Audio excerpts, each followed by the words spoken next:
Up next, we'll look at the newly announced Microsoft Defender for businesses of up to 300 people. We're going to show you how it helps you proactively protect your devices, informs you about trending threats, and automatically responds to security incidents for you. Then we'll show you the quick steps that anyone can take to set it up, and if you're a partner, we'll show you how you can get a unified dashboard for managing multiple customers in one view. So we're joined today by none other than Security CVP Rob Lefferts. Welcome back to the show. Thanks. It's always great to be here. So Rob, last time you were on the show, you really stressed the huge increase in cyber attacks over the past couple of years. Where does Microsoft Defender for Business then fit into the picture? Yeah, actually, it's great to be back and have a little bit of a different conversation. Not just about how are we helping the geekiest of the security geeks with enterprise scale detection, prevention of cyber threats, using the whole Microsoft Defender family of solutions and Microsoft Sentinel as a SIEM, but it's also how can we bring detection and response capabilities to you, whether you have a SecOps team or not. It turns out that the attacks we're seeing don't discriminate on the size of your business, and even state-sponsored attacks are targeting smaller organizations. Cyber gangs are copying techniques from those state-sponsored attacks and using them on a broader scale. And if you're a business with a few hundred employees, you typically are not going to have the same kind of resources that we've been talking about so often on this show and in many of the demonstrations that we've had up until now. One person in a small organization might be on point to run everything from IT to security, all the way from setting up new PCs to being able to protect against the latest and greatest security attacks. So we're fixing that with Microsoft Defender for Business. We do the work of a dedicated SecOps team for you by continuously detecting and automatically remediating the majority of threats without you having to do it yourself. We're really extending the same types of protections and capabilities for businesses of all sizes. You know, most people, though, are probably familiar with virus and threat detection inside of Windows, and they might associate Defender with that. So what's different here? Well, we're still focused on the endpoint because that's where attacks happen, where they start. And we're providing antivirus threat protection on any device and any common platform. But we're going to go way beyond that because your endpoints are really a Trojan horse to a lot of other vulnerabilities. They're the place where attackers can run code. And the goal is to fix threats before they get a foothold and are able to spread further in your environment. For example, when an attacker compromises one device, the perimeter of the attack expands from device to device because they're able to move laterally just by stealing the credentials of someone who has admin rights. And then they kind of own everything in your organization, including all of your infrastructure and services. Traditional AV, anti-malware, they run locally on a single computer or phone, and the protections are all based on known threats and what's happening on that single endpoint. So now we're looking at the big picture. Across all the platforms that you have in a modern small business, we're looking at all the activities for devices and users, discovering suspicious events and behaviors, and we know what attackers are using, and we can detect them. And then we stitch everything together into one unified incident to take appropriate action. And that's really the point. Microsoft Defender for Business will investigate and respond automatically. And that's the way that we help that poor IT person we were talking about who is so overburdened with so many things to do. They may also be working with a partner, and so we especially want to make sure that that partner has a role to play and can help them as well. And again, we're talking about endpoint protection here, and that means Windows PCs, Macs, even Android and iPhones. But I'd love to see all of this in action. So can you walk us through the experience? Of course, the demo. That's the best part. So let's dig in and start with what differentiates this from traditional anti-malware running on your device. Because all of your devices are logging security-related information into your company's dedicated dashboard, what I want to do is improve protection of my environment and my devices. And this is important because the best defense against any attack is to make sure the attack can't work to begin with because you've already hardened your environment. So to do that, I'll start in our threat and vulnerability management dashboard. And what you're seeing is three things. We're going to help. What do you need to worry about? What do you need to learn? And what do you need to go do? So here, we start with exposure score. This is the device-specific score based on the risks posed by your device security configurations. So you want this line in the score to stay low, which means less exposure to risk. In threat awareness, you can see a top trending threat here with Log4j. And in case you missed all of the news articles last December, this is a Java-based logging utility with a flaw that allows for remote code execution. Thankfully, none of our onboarded devices are vulnerable to this one. And finally, in top security recommendations, there's a list of prioritized actions to take. We can see that there's a number of missing patches for operating systems and apps that I need to address. Okay, so in this case, I can see that you've got a lot of things that you can fix and really change in order to improve your security posture. And the nice thing about this is it really helps you know what to prioritize and where to get started. That's right. It gives you all the context and the details specific to your environment. So to reduce my risk exposure, I'll drill into improve score. And I find the highest priority configurations to address and improve protections across all of my managed devices.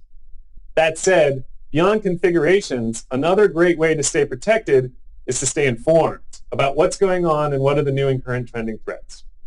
So threat analytics is filled with details from expert Microsoft security researchers designed to keep you up to date about these emerging threats.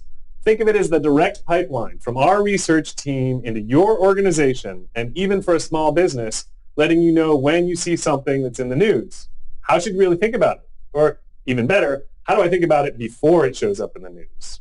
So let's take a look at an example. I'll drill into Emotet.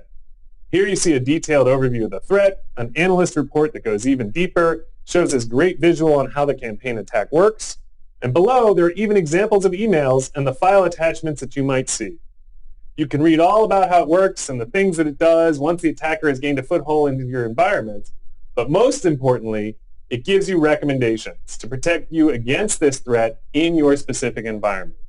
And this is just one example. Threat analytics is filled with this constant information about not just what are the things that you should be scared about, but what are the things that are really starting to show up that are new and different, and what should you do about it? And I really love the depth of information that you just showed there. But, you know, everything that you've talked about so far is really about proactive protection and the things that you can do to harden your overall security posture. Right. That was all about configuration, being ready, being informed, being up to date. But now let's take a look at what happens when we actually get attacked. Aside from giving you the information you need to raise the bar on security protections, we're also going to help you monitor what's actually happening in real time and provide detection and response for two critical areas of what to do when the bad guys show up. So what do I need to do? I'm in the home dashboard for Microsoft Defender. I can see there are 4 active incidents, and one of them is tagged bright red. So it says multi-stage incident involving initial access and discovery across multiple endpoints, which certainly sounds super scary, but let's translate.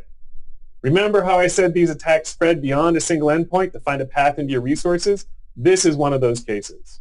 Multi-stage means the attacker has come in, done a few things to find a vulnerability, to try to get to data, and they've moved beyond that onto a few devices. So in fact, it is super scary. Microsoft Defender has correlated all those details from this attack into this unified incident view, where I can get to the information about underlying alerts, impacted devices and users, automated investigations, and along with all of the evidence and response actions. And on the right, I can see more information like the severity and activity timing. One of the best ways to visualize what happened is with the incident graph. So what you're seeing here are all of the stages in one view with our 2 users, Alex and Alan, their devices, along with malicious files, processes, and an IP address.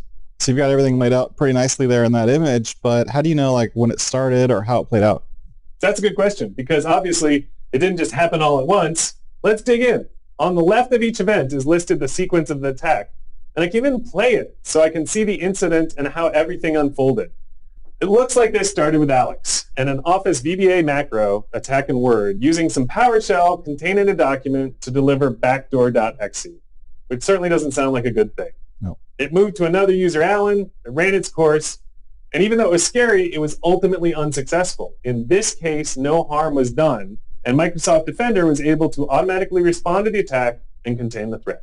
What I thought was interesting here is it kind of happened during an 8-hour period that really starts just a little bit after midnight until 8 a.m. So it'd been really hard then to be able to identify that attack and also respond to it manually. Yeah, that's by design. Bad actors will always look for the weakness or the vulnerable moment, and if you don't have a 24/7 SOC, they're going to attack when no one is watching.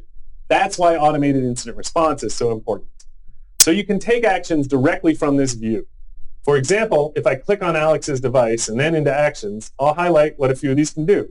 I can isolate the device. So now it can't connect to the network. And with network, I mean any network, including the internet. The only way to get to this device is through the Microsoft Defender dashboard. This is super important because if the device has been compromised, I can now break communication where they might be stealing information from somewhere else in my company, publishing that information out to a service like Box, or even using this device for command and control to attack the rest of the network. So boom, I have shut this device down. Next thing I can do is restrict app execution, so I can start to lock it down. Maybe I don't want to completely block all communication, but I really want to make sure that the things that run on this device are only the ones that are signed by Microsoft. And this will help prevent an attacker from controlling compromised devices and doing more malicious stuff. And if I'm so inclined, I can run PowerShell commands to gather data, execute scripts, find and fix threats, and I can even start a live response session directly from here. And here you're really locking the device down, and then you can basically run any of the checks that you need to. You can make any fixes you need to, and really wait until it's safe to unlock it. So now with the automated incident response, we've seen that it does things on our behalf. So where can we see that information as to what it's done for us? Yeah, absolutely. If this all happened when I was sleeping, when I come in at 8 a.m., I need to know what happened. So every action is logged and auditable.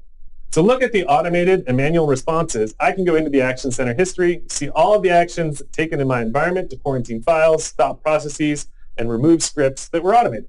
And there's really a ton of visibility there into the real-time threats. And it's great that it's also taking all these great automated actions for us to resolve the incidents. Now, I know a lot of businesses, though, they're relying on IT service providers to really manage services like this for them. So does this work then with Defender for Business?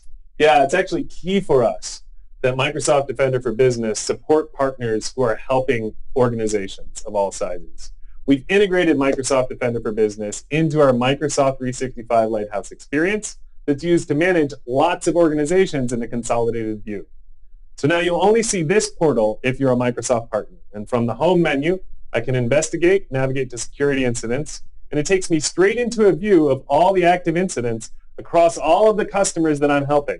And in fact, if I scroll down, I'll see how multi-stage incidents, that's the same attack that we were just looking at. And we can click into it for more details. And finally, I can get a direct link that I can copy right over, and that'll take me into the incident, into the customer's Microsoft Defender portal, so I can help them directly. So for anyone who's new to this, whether you're a partner or in IT, they were probably wondering how hard is it to set all of this stuff up? Yeah, I'd be thinking the same thing. Looks great, but how do I get going? That's why we really work to make sure we streamline the setup and make it super easy. So there's a few steps that you need to take in the portal, and then we make it easy to protect all of your devices. Think of it as covering the whole fabric of your company, starting in the portal. First, we need to give admins access, and these are your security readers who can view information, and your security admins who can do all of that plus manage security settings. Next, I'll set up email notifications so that when something goes wrong, somebody gets pinged right away, so they know where to go and how to take care of the alerts and events. From there, I can start to onboard devices, and this is the part that has to be super easy so that a small business can make sure they've got everything covered across their entire estate. I can either use automatic onboarding that sets up a connection between Microsoft Defender and Endpoint Manager, or I can set up a manual approach to only onboard the devices that I want to start with. Now, if you're using Endpoint Manager for your security settings, this control lets you simplify the configuration process and manage security settings in Microsoft Defender for Business. Now I just need to review, confirm, and I'm done. You can also control all of the security settings you need directly in the Defender for Business portal. And we'll set up the recommended security settings out of the box so that you're secure by default. And everything you've shown today really helps in terms of bringing capabilities that were traditionally reserved just for larger enterprises with dedicated SecOps teams or maybe deep security expertise, basically to organizations of any size. It does. We're all facing the same threats, the same super scary cybersecurity world. So we're really on this journey of how do we take advanced security tools and use them to protect everyone, from the most security savvy companies and enterprises to small businesses around the planet, and how do we help their partners support them? That's the way we all stay secure, and that's how we keep ahead of threats. This is really going to help out a lot of people. So for anyone who's watching, what are some of the tips then to get started with all this? It's pretty straightforward. Just go up to ak.ms/Defender for Business to learn more, and from there, you'll be able to try out everything that I've shown today. And I'd really encourage everyone who's watching to try it out. So thanks so much again for joining us today, Rob. And of course, we'll keep following and presenting all the updates on the show.